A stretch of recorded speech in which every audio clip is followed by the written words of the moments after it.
Okay, so first of all, excuse the mess from the tunnels from the rabbits. They're not here at the moment, they're inside, but I thought I'd explain what those little tubes are. So anyway, what I'm going to do today is to show you or tell you how I went about the removal of the head.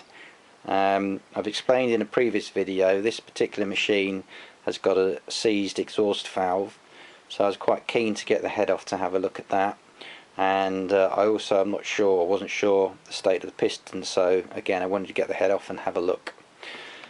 So it wasn't too difficult really to get the head off of this one. The way I went about it was initially took the fuel tank off, and then because of this linkage going down here, I took off the carburettor just with these two bolts here, one there and one there. This particular machine didn't have a cover for the water hopper, but my friend Martin Pearman has kindly given me a replacement hopper. This is pretty self-explanatory to get that off. So there are then 5 bolts that need to be removed. Nuts on studs, 2 in here and 3 in the water hopper, 3 in there. Now what it should be is, in the water hopper there should be 3 brass domed nuts, and in here, in this side underneath this cam, you probably can't see it, but there's a stud there and a stud there, and they have steel nuts. Obviously there's lots of oil in here, so things shouldn't corrode, shouldn't get rusted up. In this side with the water, obviously it gets rusty, gets corroded.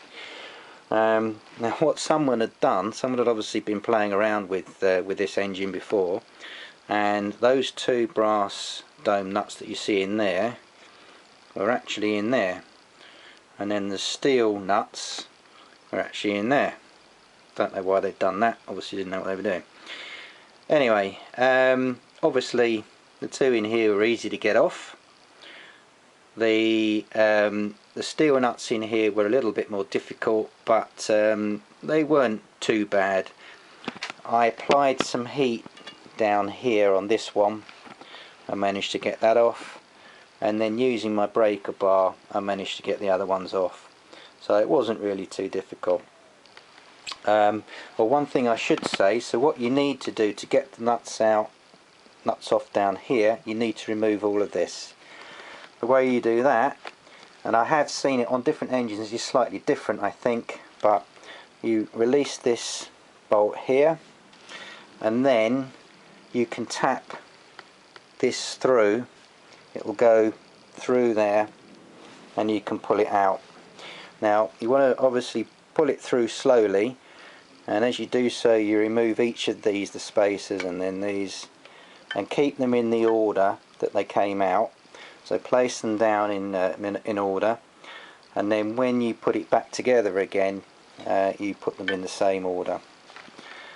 What I did notice with this, I think again explained in another video, there was a push rod was missing, and I had this little thing which I found on the floor, which my friend Martin advised me goes on top of the valves like that. So I'm missing one. I need to get one for this valve. Again, whenever someone played around with it, they must have lost that. So once all the nuts were loose, or sorry, not loose, taken off, and all the rest of it as I've explained, this was quite handy. I used this as a lever and managed to break the seal on the head, and it was actually quite easy to get off. So the next video I'll show you the head removed, and you can see the state of the valves and the state of the piston. I've looked at it and I haven't done anything with it yet, so that'll be the next video.